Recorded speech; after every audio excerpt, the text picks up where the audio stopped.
Hi again then guys, and welcome to a returning episode from a series which we haven't touched on in a long time, and even when we did, there weren't that many episodes in it, because this series, Random Reviews, is basically where I talk about cars, in particular from the Gran Turismo franchise, that don't really fall into any of our other series. It's a very eclectic mix.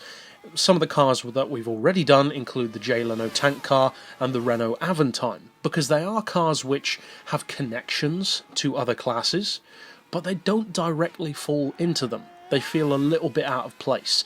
For instance, the Renault Aventime could be put up against trucks and SUVs, but doesn't really feel right in doing so. The Jay Leno tank car could be put in with, say, muscle cars or sports cars, but it doesn't fully fit into either category, and it's also not a classic, because although it looks old, it isn't. This, on the total opposite end of the spectrum, falls into that same category, because Gran Turismo, as many of you guys will know of course, has not had a great track record as far as including Formula cars, or even open-wheel race cars in general. In fact, Gran Turismo 3 and Gran Turismo 6 probably have among the best selections of Formula cars overall. And even on Gran Turismo 3, the vast majority of those special Senna tribute Formula cars were only on certain versions of the game, if I remember correctly.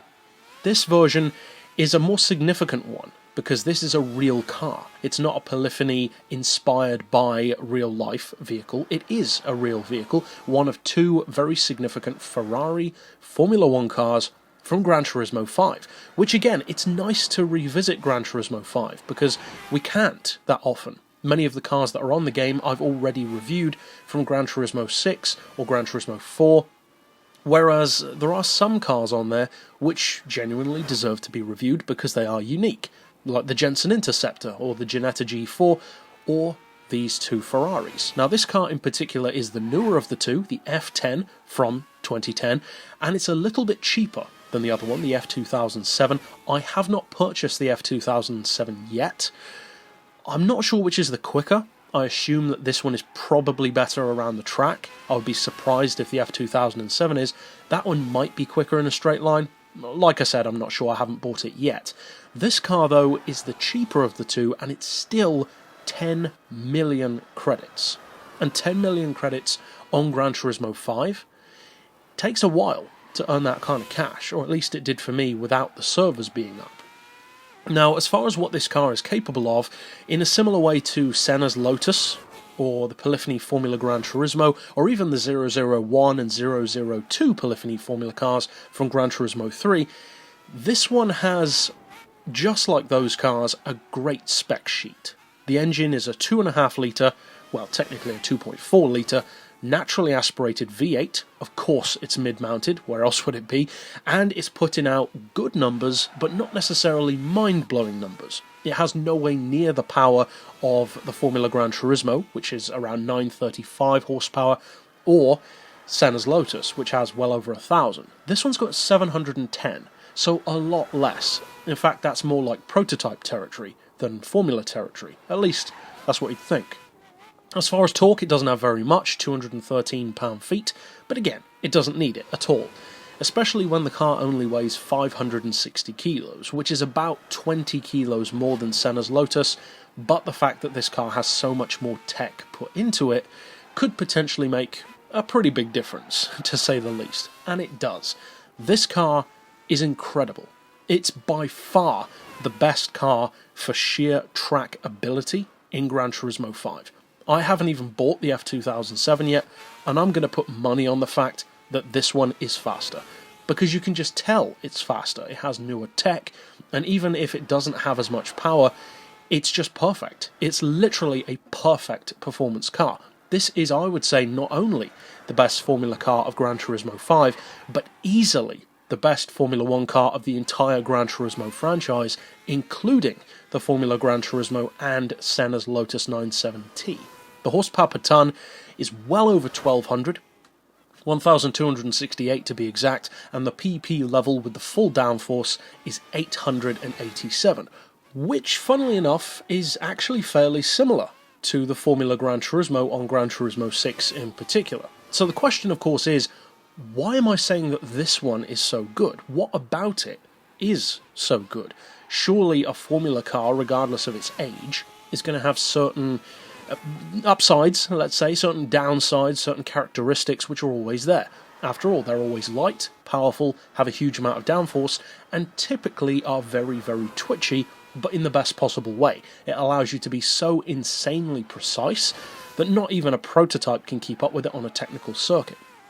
Well, all of those things are true. But the difference with the F10 is this car feels almost like you're playing the game with a cheat disc applied, because it handles, I would say, better than the Red Bull. Now, the Red Bull can take a corner faster, but that doesn't make it a better handling car, because with the Red Bull, it goes over the top. It's so fast that it seems ridiculous. Likewise with the Tomahawk on Gran Turismo Sport or Gran Turismo 6. It's so fast through corners that you can barely keep up with it mentally. You're almost just along for the ride. Whereas this F10, I would say, is in the sweet spot. It's fast enough to be incredible, truly brilliant around corners, but it's not hyper fast. It's not unrealistically fast. It's borderline unrealistic, but in the best possible way. You can take corners in this thing insanely well. You can get around the Top Gear track here in easily under 50 seconds without even breaking a sweat. The car is incredibly difficult to lose control in. You can even give it full throttle with no traction control, and it doesn't wheel spin. That is how good this car is. You can't even do that in Senna's Lotus or the Formula Gran Turismo. You can go out of corners and through corners incredibly quickly in those cars, but they don't even come close to this Ferrari. Now, I'm not a Formula 1 car fan. That may be a surprise to some people given how I'm talking about the car, but to me that's why this model made such a big impression.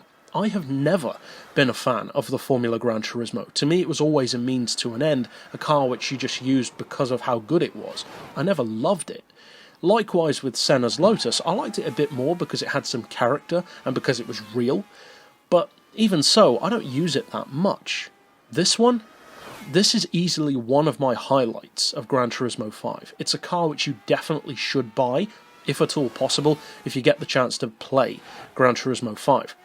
And to be honest, overall, this car only has one downside. And that downside is that you just cannot use it that much, if at all, in career mode. And now that the servers are down, that means that apart from driving it on its own or in arcade mode, it doesn't really have much use. That is very unfortunate, because a car this brilliant having such a small amount of true usability is a real shame. I don't understand why they didn't keep this car. The only thing that comes to mind is probably licensing, but if this were in GT6, it would wipe the floor with the FGT and the 970 easily. I have no doubt. And I even uploaded a lap of the Nordschleife with this car quite a while ago, and it flies around that track like an absolute monster. Again, almost like you've applied a cheat disc to the game. So overall, it's an incredible car, and definitely one which you should check out. But that's it for this pick overall. I'll see you guys next time, and as always, thanks for watching.